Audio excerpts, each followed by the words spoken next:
Picture this: bustling airports, suddenly paralyzed by swarms of unauthorized drones, turning what should be routine travel into a scene of chaos and heightened security. That's the chilling scenario unfolding in Denmark right now, and it's sparking global concerns about emerging threats to our skies. But here's where it gets controversial.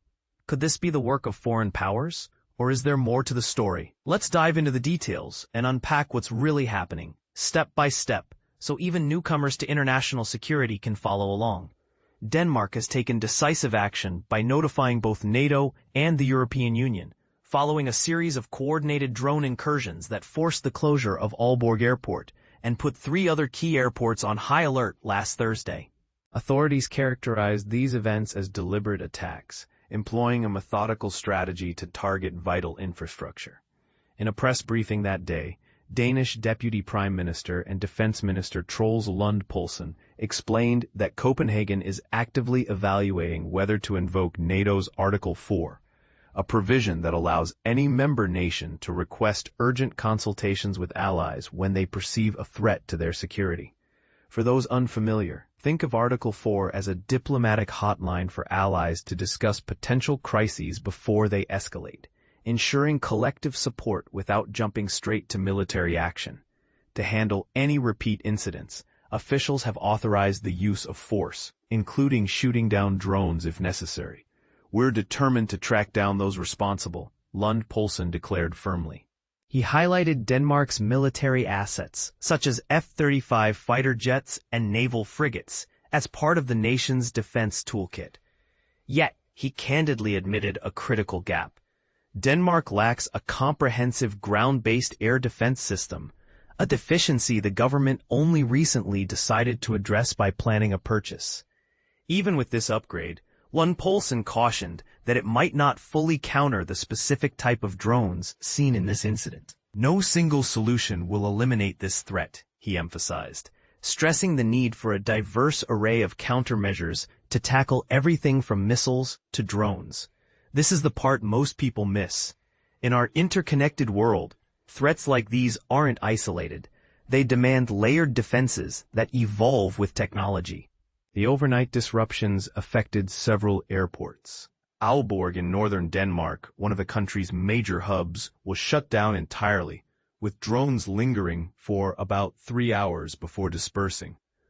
Police in North Jutland monitored the situation closely, but couldn't specify the exact number of drones involved. Other airports, Esbjerg, Sonderborg, and Skrydstrup, were placed on alert, underscoring the widespread nature of the operation. These incidents aren't isolated to Denmark. Just days earlier, on Monday evening, Copenhagen Airport faced a similar drone swarm that halted flights and raised alarms about potential Russian involvement. The pattern mirrored what occurred at Aalborg, and Danish Prime Minister Mette Frederiksen described the attack on the armed forces as the most serious assault on Denmark's infrastructure to date. Across the border in Norway, Oslo Airport's airspace was closed for 3 hours due to suspected unauthorized drone activity. European Commission President Ursula von der Leyen noted on Tuesday that these drones represented persistent challenges at our borders, hinting at broader geopolitical tensions. While Norwegian and Danish officials are collaborating on investigations into the Copenhagen and Oslo events, Norway's foreign minister confirmed on Wednesday that no definitive link has been established yet.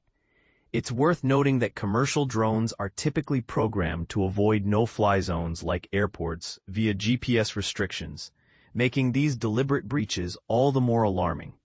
Imagine a hobbyist's toy suddenly weaponized for disruption. This wave of incidents has put Europe on edge, especially after multiple NATO allies reported airspace violations by Russia. Just last week, Estonia and Poland each activated Article 4 to seek allied discussions on these breaches. Romania, another NATO member, also documented a Russian drone incursion. Russia has denied violating Estonia's airspace and claimed the Polish incident was accidental, but remained silent on the Romanian case. Following a NATO meeting on Tuesday, the alliance issued a strong condemnation, stating that Russia bears full responsibility for these escalatory actions that risk miscalculation and endanger lives. On the other side, Kremlin spokesperson Dmitry Peskov dismissed claims of Russian involvement in the drone attacks as baseless, leaving room for heated debate. And this is where the controversy really heats up. Is Russia truly orchestrating these drone swarms as a form of hybrid warfare? Or could it be something else entirely? Perhaps rogue actors, technical glitches, or even internal sabotage? With denials flying from Moscow and calls for aggressive responses from figures like Trump, opinions are bound to clash. What do you think? Should NATO take a harder line, or is diplomacy the better path? Do you believe Russia's hands are clean, or is there evidence pointing elsewhere? Share your views in the comments below. Let's discuss this critical issue that could shape Europe's security for years to come.